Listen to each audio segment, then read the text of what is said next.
Welcome to Yankee Chronicle. For the next 2 weeks, we're coming to you from Spring Ledge Farm here in New London. I'm your host, Abby Peel. Spring Ledge Farm is committed to grow and sell high-quality ornamental plants, vegetables, flowers, and fruits in a way that respects the long-term health and well-being of the environment, the land, ourselves, and the community.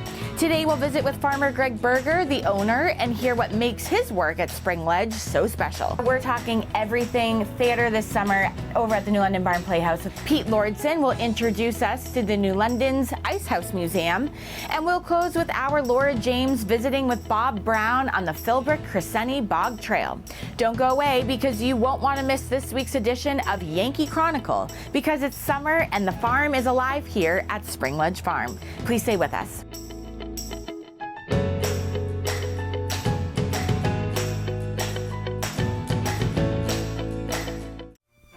This program is supported by H.R. Clough and Kearsarge Heating. Their full-service model offers oil delivery, propane, motor fuels with design, installation, service, and maintenance of all types of oil, gas, and alternative energy systems, as well as air conditioning, water conditioning systems, and their highly trained and friendly staff will assist you throughout the process of buying, installing, and servicing a full line of energy products. H.R. Clough and Kearsarge Heating.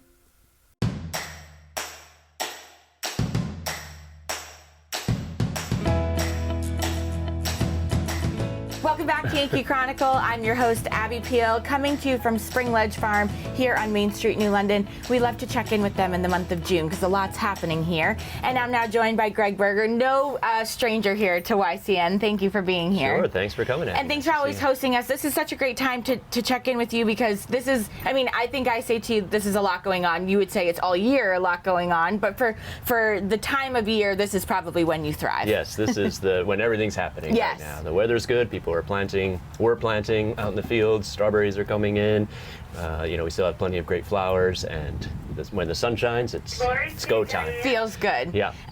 Talk about just if somebody is coming down the street and has never been into Spring Ledge, what's kind of your elevator pitch of what people can expect when they come in? Yeah, well, we grow a lot of our own plants here, both the plants that you would buy to take to your own garden, and then we also have acres of fields where we grow all the vegetables, everything from arugula to zucchini, grow strawberries, sweet corn, and tomatoes are kind of our top three big vegetable crops, fruit crops and vegetable crops during the summer. And we try and maintain a really nice, healthy stock of plants for your gardens and your porch and your decks and your docks all year long. And a little bit of retail inside as well. Retail, we do bring in from the local farms, regional farms, a lot of really good, tasty, delicious items that are farm grown and processed, if they do, some kimchi on the farm and things like that. And you have a lot of history here. There's a lot of history around New London of some of your fields, but specifically talk about where we sit in this gazebo. Yeah, this gazebo is a couple years new to us here, and it came over from Tommy DePaola's place. He, as most people know, a famous local children's author, unfortunately passed away a few years ago, but as they were downsizing there, we were able to bring this gazebo over here. It's great. It's a nice shady spot no matter what. It is. And you get a nice view of the fields and the farm stand. As well as the shed that we sat in last year. That's right, the Tommy shed, yes. The Tommy shed. Yeah. So I think you stock the retail side to kind of be this one-stop shop if you need to come and, grab a plant or something for dinner. And so talk about how you do all that for the retail side. Yeah, well, we've got great crews here at the farm. We have an excellent, farm stand crew in the retail section. And we try and bring in things that we like. Sure. And we figure if we like it, then other people will like it too. Yeah. And you're right, a one-stop shop for, especially in the summer, busy summer, you need something for lunch or for a picnic. You can stop here and get it all here. And then we have other crews. We have a crew in the field that's growing all the vegetables. So for instance, right now we're picking strawberries. So they're down at the strawberry farm picking quarts for the farm stand right now. We do that every morning, so they're always fresh. And pick your own strawberries will be right around the corner. Yeah, so talk about that, because I did have a strawberry yesterday, not a pick your own. It was purchased from here, but boy, was it big and juicy. And it's good when you get still a little red residue on your fingers after. Right. Yeah, exactly. Talk about pick your own strawberries though, because it's such a wonderful activity for all ages to do, and it's coming right up. Yeah, it's on a field about just under 2 miles from here, down the road on Pleasant Lake, so beautiful setting. And that'll be going in probably right about when this airs. Yeah. So check our website. There's right on the front page, it'll be the status of Pick Your Own. Every day we update it, and you go down there and it's you pay by the quart or by the size container that we have down there. Great fit for families, lots of room to run around, lots of delicious berries. Yes. We don't charge for the ones that don't go in the quart, so we don't weigh anybody before and after. Okay, good. So I've seen some very cute pictures of kids with some very red faces from eating on the activity. And I want you to boast about your staff for a second, because you have an amazing array of staff with knowledge and years of experience, or new ones too that you're trying to teach. But talk about being a staff member and your ideal candidate for a staff member. I mean, we love our staff. It's our best asset here at the farm, for sure. We're always looking for people who are interested in plants, and especially if they know a lot about plants. Yep. But if you're interested and you're willing to learn, we'll teach you all about it. And I always say I want the vibe to be just really positive. Yes. So that's one of the biggest things. It's if you can be part of a positive vibe team, then we're definitely interested. And so we have a lot of returning staff, which makes everything smoother and easier. And hopefully our customers realize that. They come in, they see a friendly face, and someone they're familiar with. I would agree. Everybody's always smiling here, and the wealth of knowledge is quite incredible. So very helpful when you come and you say, I have no idea what to put in this potted plant. Could you please help me? And they can help you. Yes, and we're always learning too. There's so much out there in the plant world. Not to sound like a super plant geek, but it's just endless, right? Yes. So there's times when we'll say, well, we're not sure. Let's go look that up together and brainstorm it. Well, you have a great crew here. Greg, it's always great to talk with you. Exciting that it's time for Pick Your Own Strawberries. That's always a highlight of the summer. And I can't believe it's already that time again. Time flies, but fantastic, and thanks so much for hosting us. Thanks for coming. When we come back, we're talking everything theater this summer over at the New London Barn Playhouse with the Director of Education, Sage Tokach. But first, these words from one of the good businesses that underwrites Yankee Chronicle, making it possible. You could be one too. Contact us at info@ycnnow.com.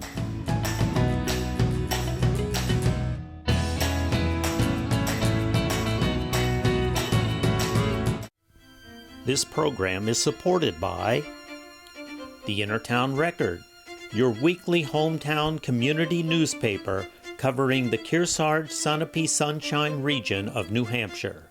The Innertown Record. Feed the need for musical hilarity with this tasty sci-fi smash about a man-eating plant. A deviously delicious musical with its 1960s pop rock score, Little Shop of Horrors, has devoured the hearts of theatergoers for over 40 years. The story follows a hapless floor shop worker who raises a foul-mouthed R&B singing plant that feeds on human flesh and blood. This charmingly tongue-in-cheek comedy has been produced all over the world and returns to the New London Barn Playhouse stage. Don't miss out, but don't get too close to the plant.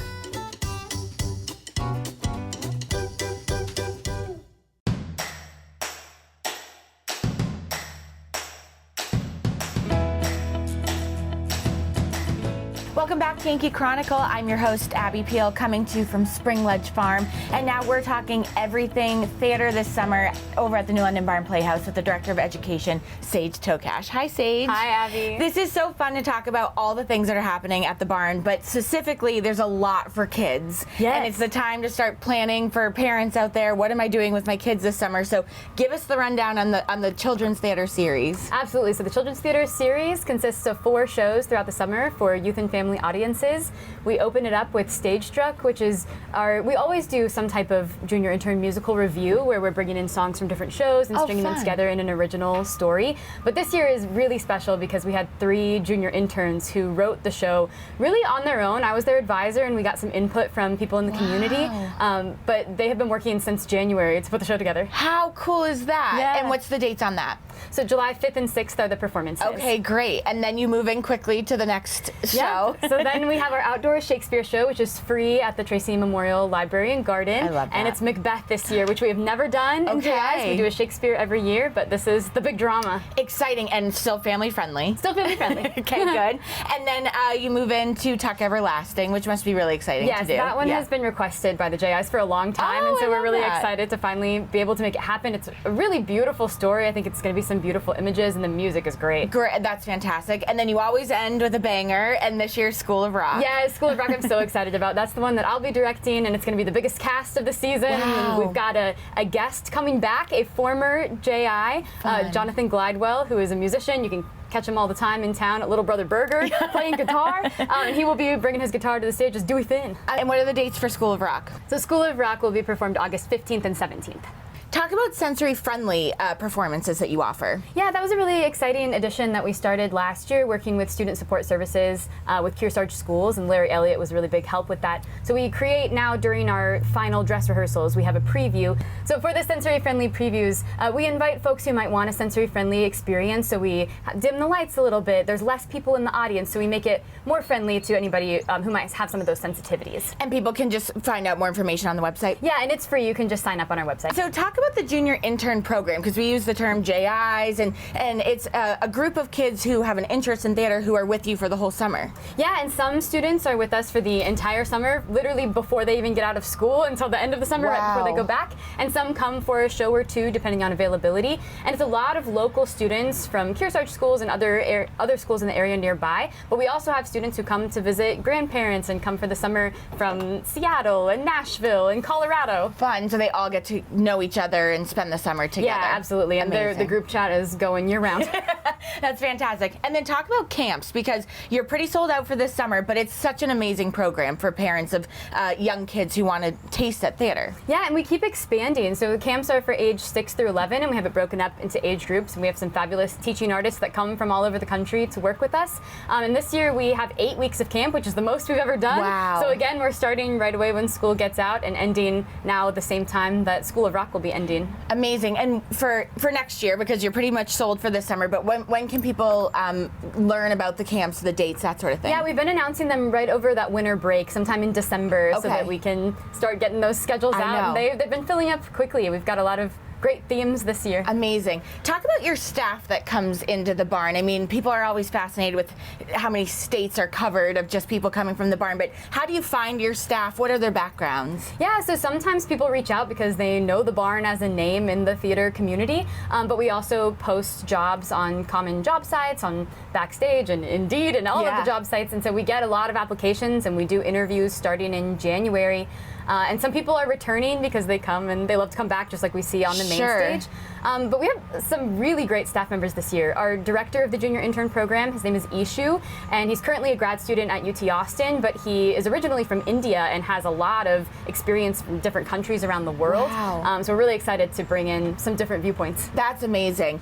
And not to talk too much about fall, but it'll be here before we know it. You've done an amazing job of ramping up a lot of programming in the off season and making the barn be a 365-day facility. But what are some of the plans for things in the fall? Yeah, so we will have some of our classic productions. Our big holiday production this year is going to be Seussical, which will be really fun. And we'll have some more classes. We're actually partnering with Dance Arts Academy to do a music theater dance class at the barn. And then we'll be doing our next big touring show with professional actors touring to schools and other organizations in the area. And that is a show based on The Snowy Day by Ezra Jack Keats. Amazing. And there's a lot of information on the website people should check out. But for tickets for the children's theater shows that we talked about, head to the box office and be able to find more information. Sage, there's always so much going on, and I think amazing to start these young kids in theater early on. How fantastic. Thank you so much, Abby. Thank you. Gotta love summer right around the corner in Sunapee Harbor. Just a reminder that the Independence Day schedule of events includes a full week of festivities. Saturday, June 29th, music in Sunapee Harbor with North River Band at Flanders Stage, followed by their first drone show. And on Thursday, July 4th, they'll have their annual parade, followed by the Watermelon Derby. Check out the Sunapee Facebook page for more events and details. When we return, Pete Lauridsen will give us a tour of the New London's Ice House Museum. But first, these words from one of the Yankee Chronicle underwriters.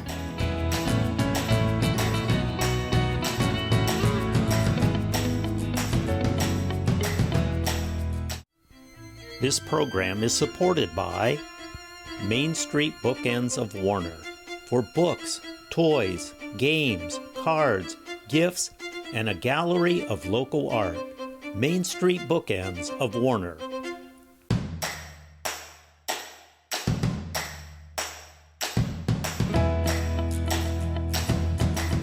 Welcome to Yankee Chronicle. This week we are coming to you from Spring Ledge Farm in New London.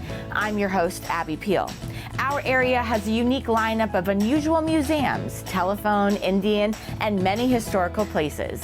Tell us about the Ice House, Pete. So the Ice House Museum is a collection that was collected by William F. Kidder of automobiles, antique automobiles, memorabilia, antique automobilia, and all sorts of antique things that were his collection and people had dropped off as he was starting to collect them in New London.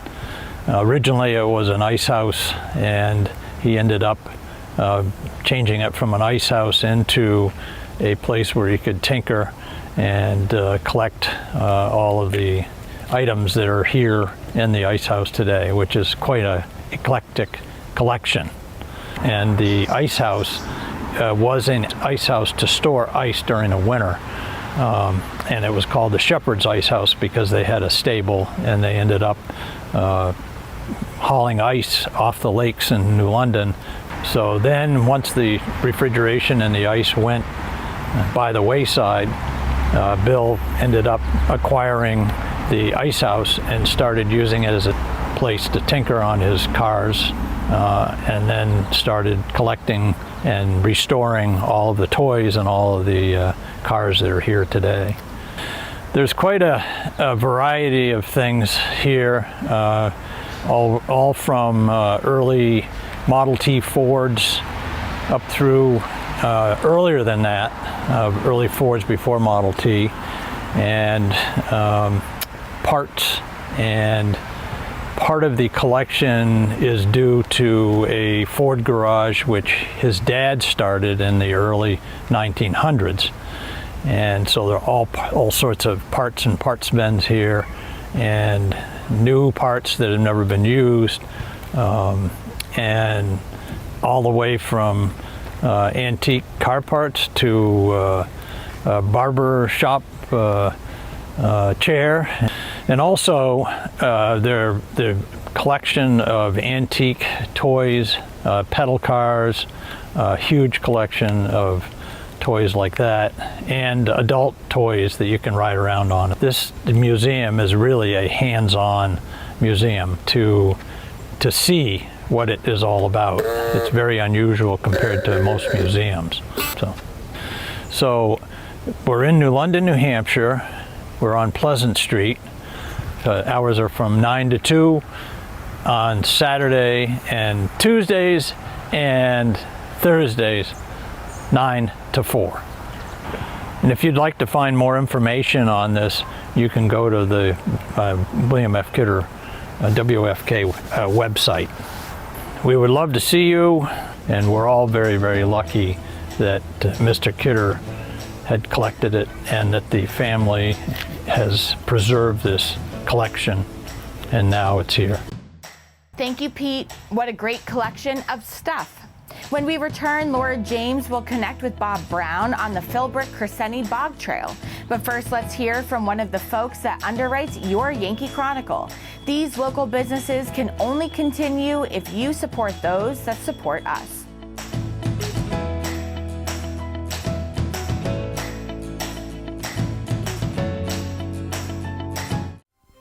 This program is supported by Echo Communications, a digitally integrated commercial printer and mailer located in New London, New Hampshire since 1997, with roots going back much further as the country press, AccuMail, and the home of the Kearsarge shopper. Echo Communications. I'll be here to hear what's on your mind. Take this time to talk and get it right. You know I'll be there all your life. When you need me, I'll be by your side. Little everyday conversations about the dangers of underage drinking can make a big difference in a child's life. Talk, they hear you.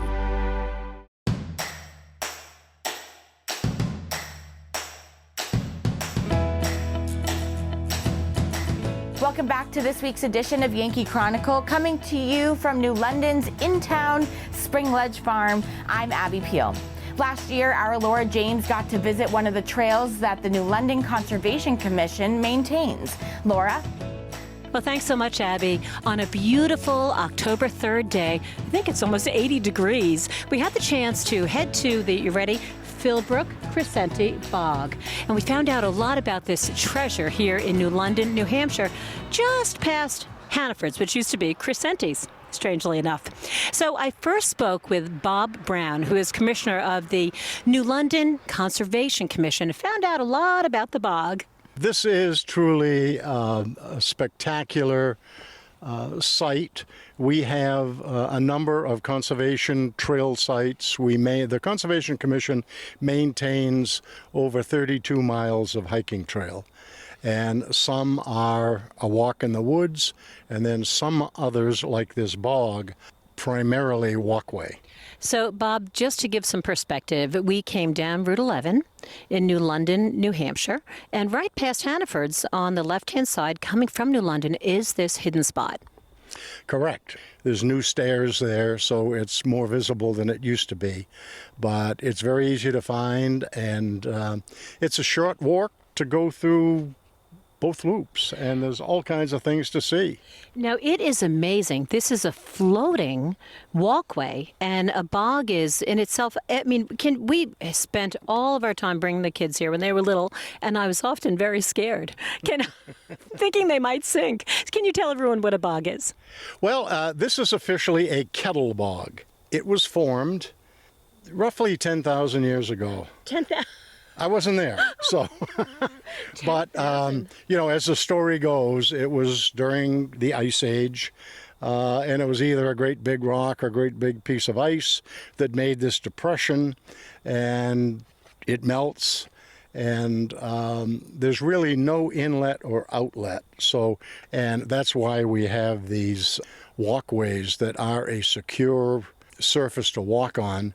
We don't recommend people go out onto the tundra or the bog, and it's one of the few trails that we ask folks not to bring dogs into. Well, and it's really about safety. Mm-hmm. And that makes sense. And the floral and fauna, I mean, the leaves, this is magnificent. It's so different from a lake because it really is just breeding these beautiful plants. It is. And on our website, Town of New London Conservation Commission website, there's a whole section showing the map, but it also shows flowers in season by month.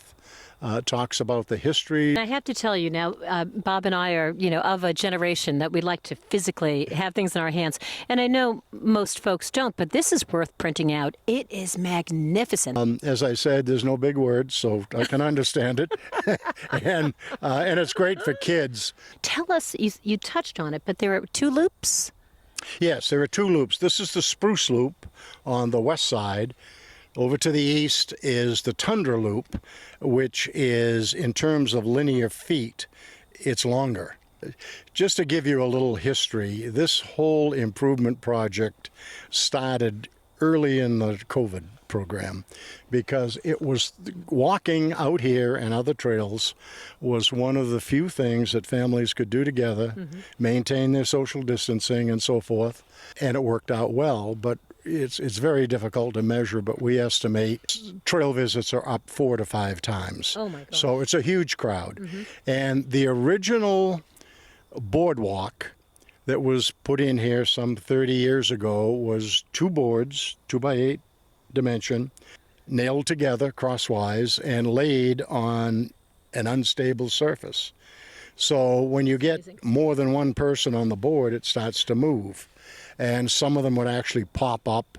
We looked at it and said, we're going to do this right. The most difficult area was what we call the access path, which goes from Newport Road into Grand Junction, where the 2 loops split. That's 320 feet. And that was a series of rocks, roots, water holes, mud, very unstable, and we could never get a wooden walkway to stay in there. So it sounds like there are some major fundraising efforts underway right now. Yes, there are. This is actually our third year of fundraising. And starting from the beginning, we said we would try our very best to do this with private funding and not go to the taxpayers at town meeting and ask for a lot of money, because this is, we don't have a final number, but it's pretty close. This will be in excess of $250,000 when we get done. So, Bob, forgive me, I know I won't be popular with the select people, but this is a very worthy endeavor to support. I mean, it impacts clearly recreation, but also the environment. It impacts, the wildlife here. This is an amazing, amazing spot. Would it make sense to have a little support from the town of New London? Oh, well, we certainly have support. We've had many generous donors, businesses, but this is a lot of money. And right now we need $67,000 to finish this phase 3. We have raised about $15,000, so there's quite a bit to go.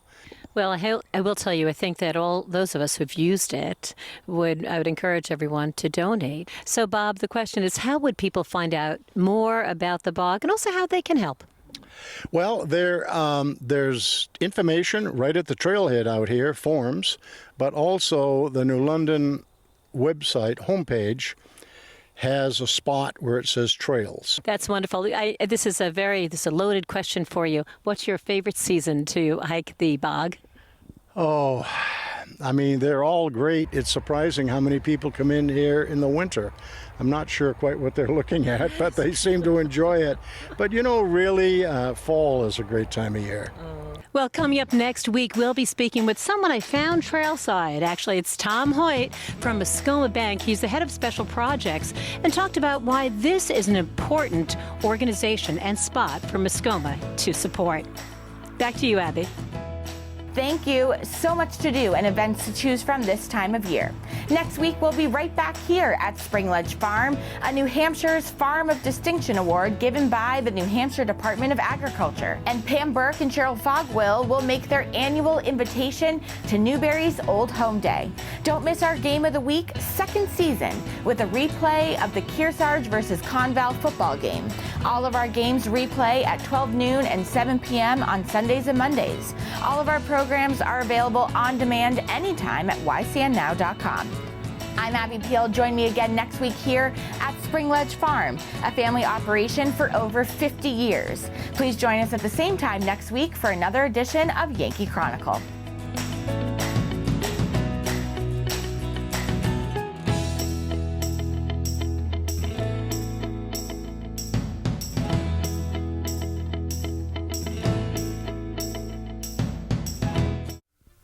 This program is supported by H.R. Clough and Kearsarge Heating. Their full-service model offers oil delivery, propane, motor fuels with design, installation, service, and maintenance of all types of oil, gas, and alternative energy systems, as well as air conditioning, water conditioning systems, and their highly trained and friendly staff will assist you throughout the process of buying, installing, and servicing a full line of energy products. H.R. Clough and Kearsarge Heating. Echo Communications, a digitally integrated commercial printer and mailer located in New London, New Hampshire since 1997, with roots going back much further as the country press, AccuMail, and the home of the Kearsarge shopper. Echo Communications. Main Street Bookends of Warner, for books, toys, games, cards, gifts, and a gallery of local art. Main Street Bookends of Warner. The Innertown Record, your weekly hometown community newspaper covering the Kearsarge Sunapee Sunshine region of New Hampshire. The Innertown Record.